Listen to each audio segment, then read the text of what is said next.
ọmọlèrè nílé ayé ọmọlẹ́yẹ ni ọmọlèrè nílé ayé ọmọlẹ́yẹ ni ọmọ níwòlédè ọba lọ sájò kan àjò kan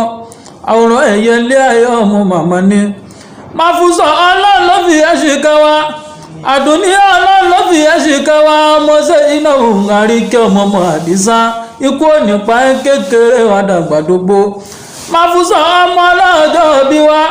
aládùnní ọmọ ọlọ́jọ́ bí wa ẹyin tá ó ní òǹdó máa ń di àkúkọ ikú ònípa kékeré wa dàgbàdógbò pọmọlèrè nílé ayé ọmọlẹ́yẹ ni mo pọmọlèrè ilé ayé ọmọlẹ́yẹ ni ọmọ níwòlédè ọba lọ sájò kan àjò kan